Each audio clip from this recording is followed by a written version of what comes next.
안녕하세요. 한자로도 16번째 시간입니다. 이번에는 장군이라는 뜻을 가진 장군 부자가 쓰인 한자를 알아보도록 하겠습니다. 여기서 장군이란 항아리의 일종을 말합니다. 이 항아리는 대략 이렇게 생긴 것으로 뚜껑과 고리가 있는 것이 특징인데요. 뚜껑이 있기 때문에 무언가를 담아두는 용도로 쓰였었습니다. 그래서 장군 부자가 다른 글자와 결합할 때는 항아리와 관련된 뜻을 전달합니다. 질그릇 도자는 질그릇이나 빚어 만들다라는 뜻을 가진 글자입니다. 금문에는 두 가지 형태의 질그릇 도자가 등장합니다. 하나는 절구지라는 사람을 그린 것입니다. 이러한 형태는 후에 쌀포자가 장군 부자를 감싼 형태로 발전하게 되었죠. 그러니까 절구지라던 사람이 쌀포자로 바뀐 것이죠. 이 글자는 지금도 질그릇 도자라는 이름으로 남아 있습니다. 다른 하나는 언덕 아래에서 흙을 퍼담는 사람을 그린 것입니다. 이 글자는 언덕 아래로 흙토자와 사람 인자가 있고 그 아래로는 바가지와 또다시 흙토자가 그려져 있었습니다. 이것은 토기를 굽기 위해 바가지로 흙을 퍼담는 모습을 표현한 것입니다. 그러니까 지금의 질그릇 도자는 이러한 두 가지 형태가 후에 결합해 만들어진 것이라 할 수 있습니다.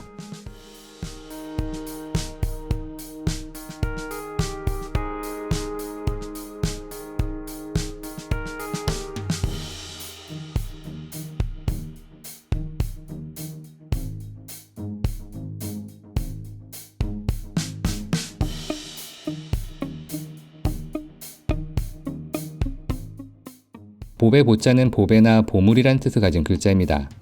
보배 보자는 진면자와 구슬 옥자, 장군 부자, 조개 패자가 결합된 모습이죠. 굉장히 많은 글자가 결합되어 있네요. 그런데 각골문에서는 집안에 조개와 구슬만이 그려져 있었습니다. 이것은 집안에 돈이나 보배와 같은 재물이 있다는 뜻을 표현한 것이죠.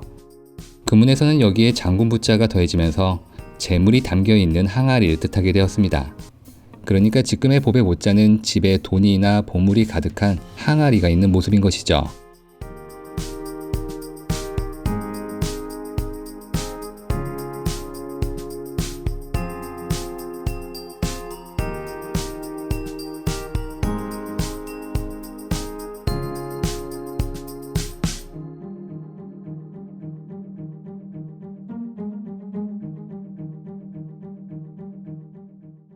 이렇게 항아리를 그린 장군 부자 위로 고기 육자가 얹어져 있는 글자가 있습니다. 바로 질그릇이라는 뜻을 가진 질그릇 요자인데요. 질그릇 요자는 폰트에 따라 글자가 달리 나오기도 합니다. 하지만 장군 부자 위로 고기 육자가 그려진 것이 가장 정확한 필기법이죠.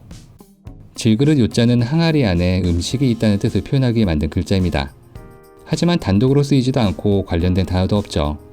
다만 다른 글자와 결합해 항아리라는 뜻을 전달하는 경우가 있기에 따로 설명을 드려봤습니다.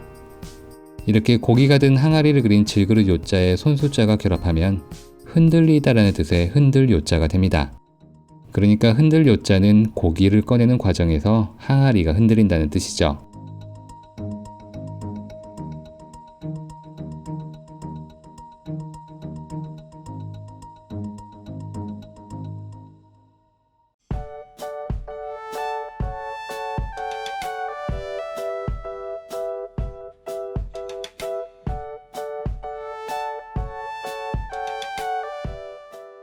멀 요자는 멀다나 아득하다라는 뜻을 가진 글자입니다.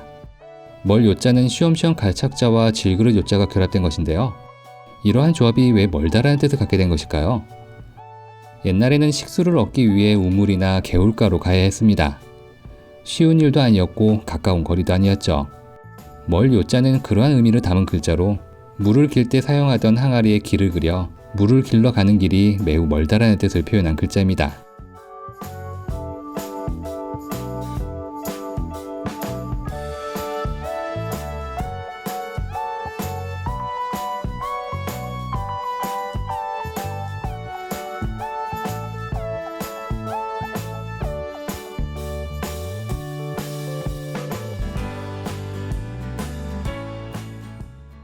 노래 요자는 노래나 풍문이라는 뜻을 가진 글자입니다.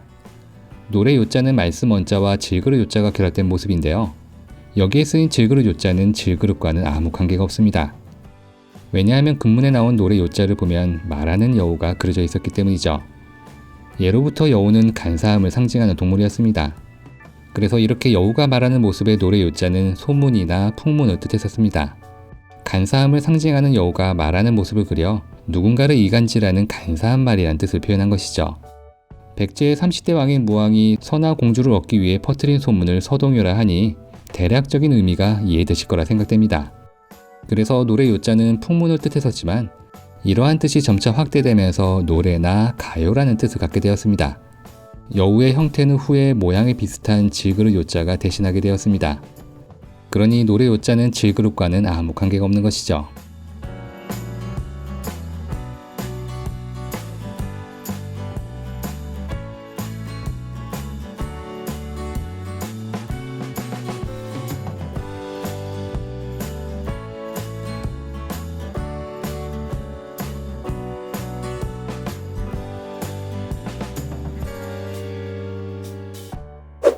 그럼 지금까지 배운 것을 복습하면서 다음에 배울 한자를 소개하도록 하겠습니다.